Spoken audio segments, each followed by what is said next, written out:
नमस्कार, जम्मू कश्मीर मिलाप न्यूज में आपका स्वागत है और मैं हूं आपके साथ रामपाल। आपको बताएं कि जिस तरीके से प्राकृतिक आपदा ने जो है वो जम्मू के बहुत सारे इलाकों में जो है वो नुकसान पहुंचाया है। आपको बताएं कि इस वक्त हम जम्मू के भगवती नगर जो 4th ब्रिज है वहां पर मौजूद है। आपको बताएं कि प्राकृतिक आपदा के कारण जिस तरीके से तवी नदी में तेज बहाव आया और उसके बाद आपने देखा कि इस पुल को जो है वो कितनी क्षति पहुंची थी। लोग जो भगवती नगर जो आगे अगले इलाके में जाते हैं तो वो ज्यादातर इस पुल का इस्तेमाल करते हैं। और आपको बताएं कि इस पुल के डैमेज होने से जो यातायात का लोड था वो दूसरे पुलों पर आ गया था, जिसको देखते हुए भारतीय सेना द्वारा जो है वो बड़ी तेजी से जो है वो काम किया गया। और आप देखिए कि जहां पर एक लोहे का जो पुल है उसका जो है वो भारतीय सेना द्वारा जो है निर्माण किया गया है और जिसकी लंबाई 110 फीट है। और आप बात करें कि ये हमारे भारतीय सेना के पराक्रम को जो है ये दर्शाती है।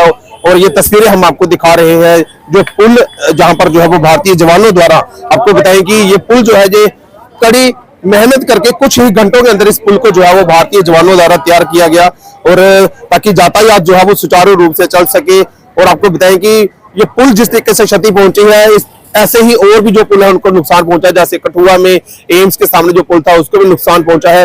और ये पुल भी जो था ये उस तवी नदी का जो बहाव था, क्योंकि तवी नदी में जलस्तर बहुत ज्यादा उफान पर था, जिससे इस पुल का जो स्टार्टिंग पॉइंट है वो डैमेज हो गया था। जिसके बाद भारतीय जवानों ने कड़ी मेहनत करके और कुछ ही घंटों के अंदर जो 110 फीट का ये पुल है इसको जो है वो तैयार किया है। और आप देख सकते हैं लोग जो है वो इसका इस्तेमाल कर रहे हैं। और जिस तरीके से प्राकृतिक आपदा ने जो है वो नुकसान पहुंचाया है, आपने देखा होगा जम्मू के ऐसे बहुत सारे इलाके हैं जिनको नुकसान पहुंचा है। और जो अभी ताजा जानकारी आ रही है, आपको बताएं कि रियासी रामबन बादल फटने की घटना हुई है जिसमें लोगों ने जो है वो अपनी जान गंवाई है। उनके लिए ओम शांति ओम जरूर लिखें। जिस तरीके से प्राकृतिक आपदा जो है, चाहे बात करें अगर वैष्णो देवी की बात करें, वहां पर भी आपने देखा कि लैंडस्लाइड से जो है वो लगभग 40 लोगों की जो यात्री थे उनकी जान चली गई।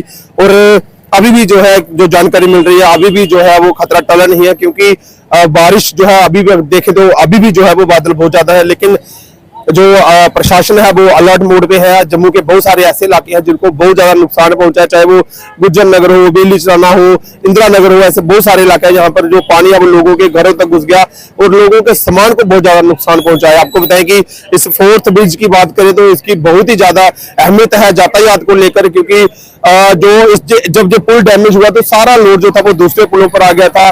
तो अभी जो है फिलहाल इस पुल का निर्माण किया गया, भारतीय सेना के पराक्रम को दिखाता है और उनके दृढ़ निश्चय को दिखाता है ये पुल, जिसकी तस्वीरें हम आपको दिखा रहे हैं। यहाँ के जो स्थानीय लोग हैं जो इस पुल का जो है वो लगातार इस्तेमाल करते थे यहाँ से आने जाने के लिए, हमारे साथ है। सर, पहले आपका नाम जानना चाहेंगे? मेरा नाम प्रमोद है।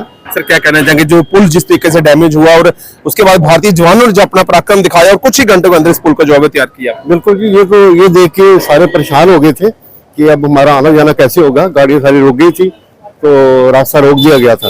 लेकिन हमारी आर्मी ने ये जो पुल तैयार करके हमारे लोगों पे बहुत ही एहसान किया है और लोगों का आना जाना, मेरे ख्याल में आज ट्रायल भी उन्होंने किया है और मेरे ख्याल में पुल ये ठीक है, आना जाना शुरू हो जाएगा। जब भी ये लोग करेंगे हमारी 2 व्हीलर भी जाएंगे, 4 व्हीलर भी जाएंगे और हम शुक्रिया अदा करते हैं अपनी आर्मी का। विक्रम रंधावा जी यहाँ पर पहुंच चुके हैं, सर से बात करते हैं। सर, क्या कहना चाहिए? देखिए, पूरा भारत हमेशा ही गौरवमयी महसूस करता है जब हम भारतीय सेना की बात करते हैं। आपदा जहाँ होगी वहाँ भारतीय सेना होगी, ये तो बट नेचुरल सही है। ये एक बार नहीं अनेकों बार जम्मू में 2014 में जो फ्लड आया था तो मुझे आज भी याद है, तभी वाला पुराना पुल जो 1980 में बना था वो बह गया था। तो उस वक्त इससे भी बड़ा लंबे स्पैन का प्लेटून ब्रिज बना के तो 45 गांवों को जो है उस शहर से जोड़ा था।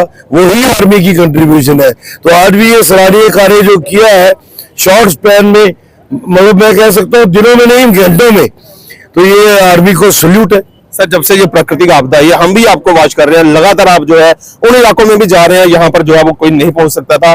कल भी हमने देखा कि जिस तरीके से सुजमा में आपने जो है वहां पर लोगों को आश्वासन दिया कि उनको जो है वो हर संभव मदद की जाएगी। सर, क्या कहना चाहिए? वो हमारा दायित्व है। विधायक होना नहीं होना, सांसद होना नहीं होना, ये कोई बड़ी बात नहीं है। एक इंसानियत के नाते हमारा फर्ज बनता है man to man, person to person हर की मदद करनी चाहिए। प्राकृतिक आपदा आई है, ऑल ऑफ ए सडन आई है और हम फिर भी भगवान की अपार कृपा रही कि ये दिन में हुआ जो हुआ, कहीं रात को हुआ था तो ना जाने और क्या कुछ हुआ होता। लेकिन उसके बावजूद भी मेरा प्रयास है कि जहां मैं एक्सपेक्टेड हूँ वहां मैं जरूर पहुंचूं, और जहां तक हो सके तो मैं जाके आखिरी व्यक्ति के दर्द का हिस्सा बनूं। बिल्कुल। तो आपको बताया कि विक्रम रंधावा जी लगातार जब से ये प्राकृतिक आपदा आई है तब से लगातार जो है वो ग्राउंड पर जो है वो वर्क कर रहे हैं और उन लोगों तक पहुंच रहे हैं जिन लोगों को जो है इस आपदा में जो है वो नुकसान पहुंचा है।